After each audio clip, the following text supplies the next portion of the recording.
السلام عليكم ورحمة الله وبركاته.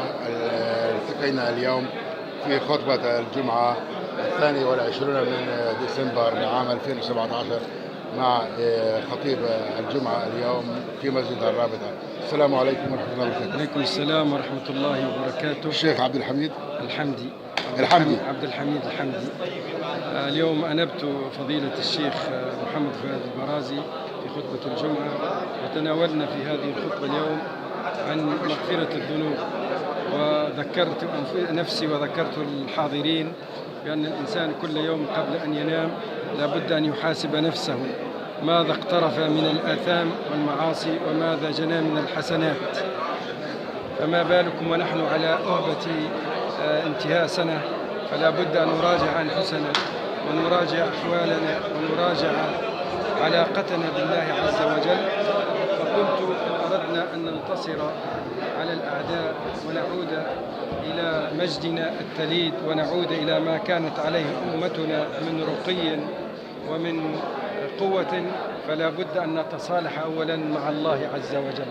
والتصالح يبدأ أن الفرد يتصالح مع ربه بأن يتوب إليه توبة نصوحة، وتتصالح الجماعات المتنافرة المتناحرة وتعود إلى الله عز وجل على منهج الله عز وجل.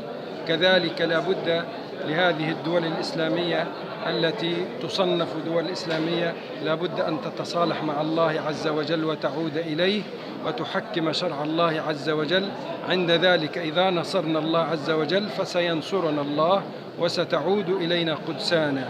أما إذا بقينا نتساوى نحن والعدو في المعصية فستكون الغلبة والقوة للأقوى، والآن العدو هو الأقوى. وذكرت الحاضرين والمصلين بأن التصالح مع الله يبدأ بالفرد وينتهي بالجماعة وينتهي بالدول الإسلامية. ونحن الآن نعيش حالة وهن وحالة ضعف وحالة مسكنة واكتئاب بسبب بعدنا عن الله عز وجل، بسبب ذنوبنا ضيعنا الأندلس، بسبب ذنوبنا ضيعنا وضيعنا أمتنا وضيعنا فلسطين وضيعنا أراضي إسلامية كثيرة. فإن أردنا أن تعود إلينا حقوقنا وتعود إلينا قوتنا ويعود إلينا مجدنا التليد، فلا بد أن نعود إلى الله عز وجل مبدئيا ونتصالح معه ونتوب إليه ونخر إليه ساجدين باكين طامعين في رحمته، فسننتصر بإذن الله وسينتهي قرار ترامب الأرعن وسيموت في مهده بإذن الله. وكنتم خير أمة أخرجت للناس تأمرون بالمعروف وتنهون عن المنكر وتؤمنون بالله، فلو آمنا بالله حق الإيمان لنصرنا الله على ترامب وعلى إسرائيل وعلى غيرهم من سؤال المتصهرين. شيخ بارك الله فيك، سؤال بالنسبة لأعياد الميلاد ورأس السنة، كلمة الذين يشاركون بهذه الكلمة إذا كان مسلما يريد أن يهنئ مثلا جاره ولكن اعتقاده بالإيمان قوي وليس بكفر يعني فقط من المجاملة، ماذا توجه رسالة للمجتمع الذي يسكن العاصمة المكية من أبناء الجاليات جميعا؟ يعني هو من ناحية التهنئة لا بأس، لكن أن نشاركهم أعيادهم لأن أعيادهم منطلقها ديني، ونحن لنا أعيادنا الإسلامية، عيد الفطر وعيد الأضحى، هذه أعياد خاصة بنا. أما أن نشاركهم التهنئة بأعيادهم ونبارك لهم فجل أهل العلماء لا يرون في ذلك بأسا ما لم نعتقد بأن ذلك جزءا من ديننا، مجرد مجاملة وعلاقة اجتماعية لا غير. أما أن نشاركهم ونخالطهم المعاصي والآثام فهذا لا يجوز بحال من الأحوال.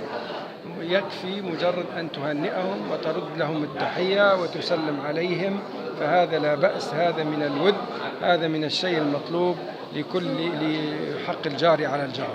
في أبناء الجاليات في الدنمارك يعني أو نعم. في أوروبا بالتحديد.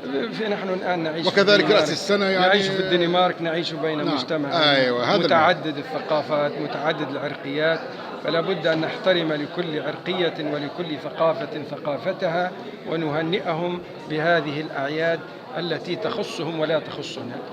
بارك الله فيك شيخي عبد الحميد، بارك الله فيك، تشكرا، وإن شاء الله جمعة مباركة على الجميع، وكل عام وأنتم بخير. بارك الله فيك. السلام عليكم.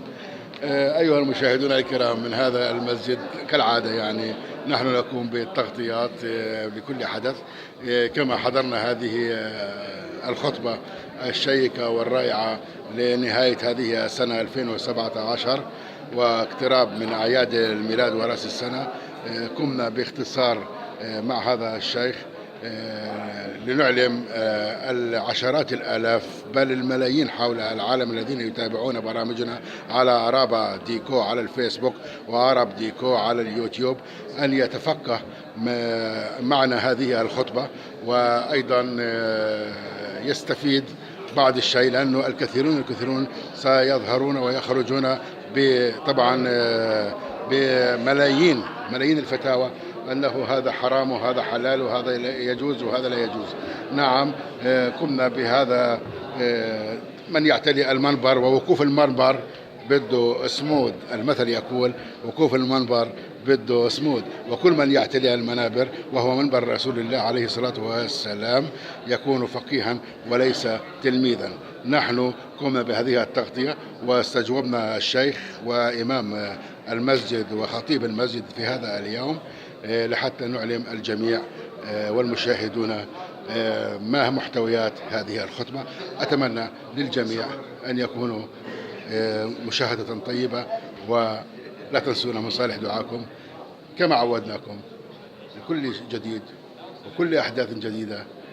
مراسل الجاليات العربية والإسلامية في العاصمة الدنماركية من مسجد الرابطة في العاصمة الدنماركية أبو الأمين. دمتم وإلى اللقاء، والسلام عليكم ورحمة الله وبركاته، وجمعة مباركة على الجميع.